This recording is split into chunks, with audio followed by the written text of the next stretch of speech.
Humanitarians are operating at the peril of their lives, and they are among the primary targets of Israeli attacks as an integral part of its attempts to deny any protection to the Palestinian civilian population. Mr. President, it is clear, Madam President, it is clear beyond any doubt at this stage that Israel has made the decision to launch an all-out war against the Palestinian people in the Gaza Strip, destroying part of that population to get rid of all remaining parts. It also considers that anyone helping sustain life in Gaza is an enemy and a target as well. That is why it is killing at a scale never seen in recent years. Doctors, medical workers, humanitarian workers, members of rescue teams, UN staff, and journalists. This is evident in Israelis' ongoing massacres in the north of Gaza. They are accompanied with evacuation orders to the hospitals, the 3 hospitals that they were mentioned in this chamber in the area. Hospitals like homes and shelters are bombed and besieged and attacked. The threat of the destruction of the population as a whole serves at forcibly displacing it, not for its safety, but to seize control of that territory and to force it into submission. The unprecedented attacks against the UN and its Secretary General, as well as the attacks against UNRWA, the physical attacks against its staff through killing, maiming, detaining, and torturing them, the attacks against its headquarters, the bombings of UNRWA schools, shelters, offices, and storehouses, and distribution centers, and now the threat of legislation to prevent UNRWA from operating at all in the occupied Palestinian territory have to be understood in that context. And in this connection, we totally support UNRWA and what Lazzarini said, and to take it very seriously. And UNRWA is a very indispensable organization that should be protected by all means. It is the greatest success story in the history of the United Nations. If the aim, of course, of the Israeli aim, is to make Gaza unlivable, then it must attack the backbone of the humanitarian response in Gaza, UNRWA.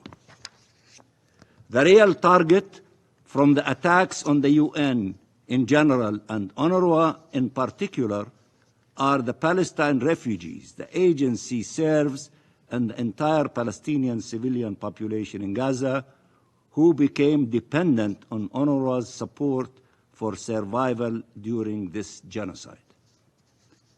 Israel, the occupying power, has the obligation to protect that population and provide for it. Not only is it failing to do so, not only is it attacking the population instead of protecting it, it is also attacking those who are responding to the needs of this population, given Israel's failure to uphold its own obligations in this regard. It is not listening to any one of you. You keep repeating yourself. We had dozens of meetings. I heard the word must maybe 100 times in this session. Must to have ceasefire. Must to have humanitarian assistance. Must to do all the things, a long list. And one country is not listening to you. And you are refusing collectively to use the tools available to you to implement its resolutions. The last one, 2735, starts with a ceasefire. You repeat that and you ask for it and you say we must have a ceasefire, and one is not listening, ignoring you. At times in the past used to lecture you that why are you wasting your time in this discussion? You should be paying attention to another country. Now they change the style. You talk, they play with their cell phones, and they're ignoring you. And you keep repeating the same thing. You don't have teeth. You are not using the tools that are available to you in order to make them to listen to you. You're not using that. You keep repeating the same thing. And I wonder if the people watching us, especially in Palestine and in the Middle East, they heard this record so many times before. Who is stopping you from imposing and forcing your resolution to be implemented, to have a ceasefire? There's one standing in your way. And you are refusing to use the tools. You keep calling for, appealing for, must do this, must do that, and the one is not listening. And I think Einstein, if I'm not mistaken, said that you keep repeating the same thing, expecting different results when you fail. It's an exercise in futility. And you are a perfect example of that saying of that brilliant man, Einstein.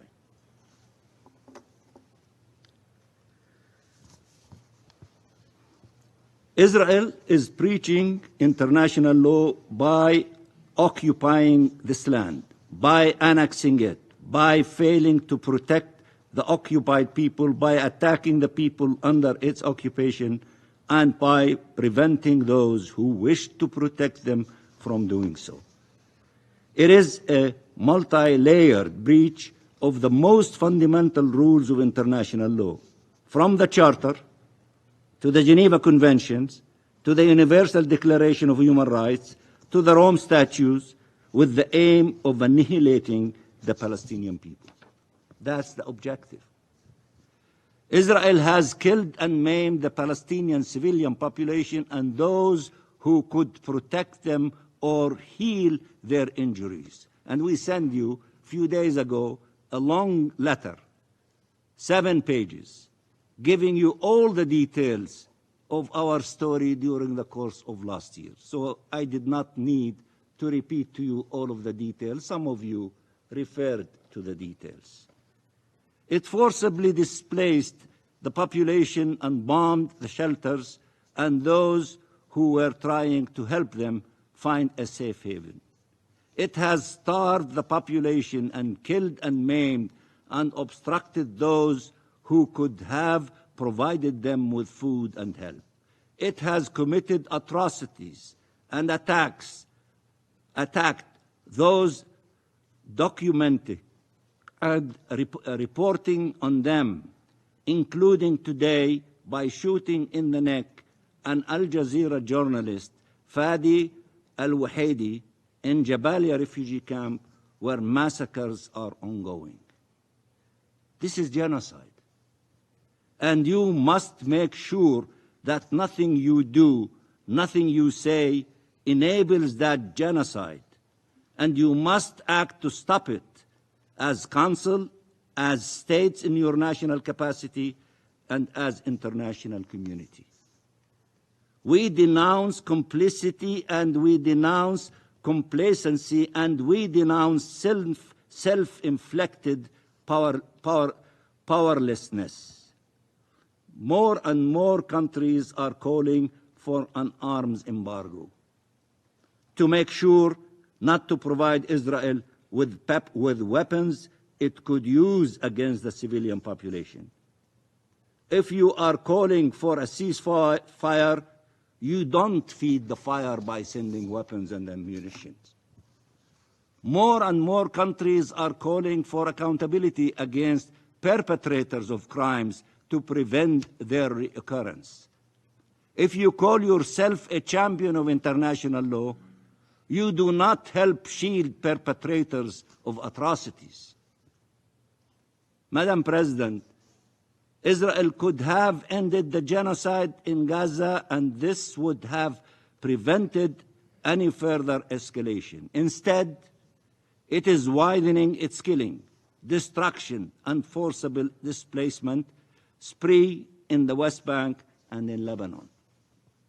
The Israeli Prime Minister warned Lebanon from falling in the abyss of destruction and suffering like Gaza, an abyss he created in Gaza through genocide and is recreating in Lebanon, killing 2,000 Lebanese, overwhelmingly civilians, and displacing over 1 million in less than a month. We are watching the same failings in stopping Israeli atrocities in Palestine repeat themselves in Lebanon. Is our blood cheap? Are our civilians less worthy of protection? Are our lives less sacred? What else could explain that Israel for a whole year has gotten away with murder and keeps extending the scope of suffering and loss without being stopped? Because you are not acting, either as a group or in your national capacity, some of you. Did you grow accustomed to our death? Did you grow accustomed to see entire neighborhoods flattened on the heads of their inhabitants, children, women, men, elderly? This is now the new normal. Did you get accustomed to see the Israeli Prime Minister ignoring and insulting the world and still expecting its support? Still expecting your weapons, your trade, your relations to serve his colonial agenda? Israel must be stopped. It cannot have a veto right over the ceasefire, or there will be no ceasefire. The Israeli government does not care about Palestinian lives, or Lebanese lives, or even Israeli lives. It is creating insecurity for a century.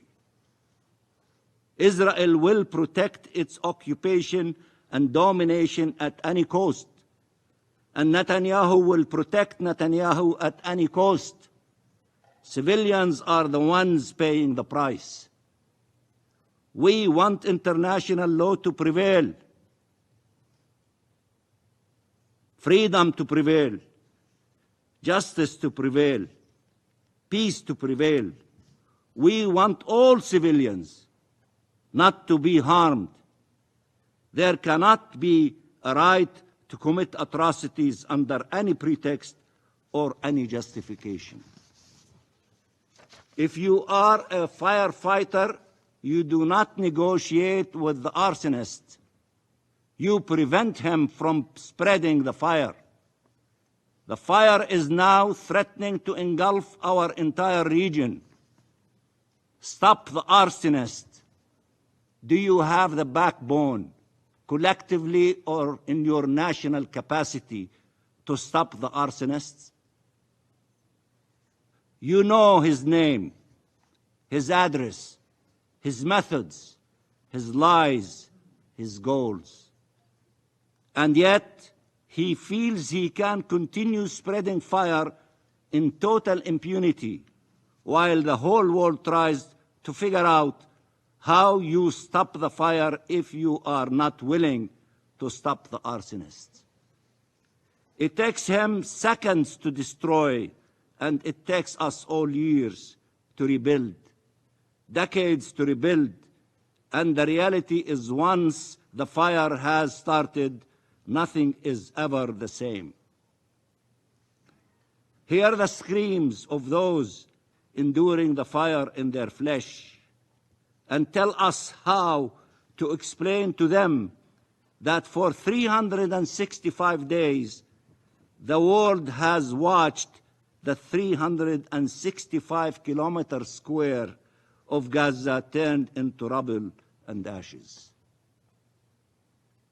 The outrage your countries displayed, the solidarity they demonstrated every single day in the streets, needs to turn into an unstoppable wave to put out the fire.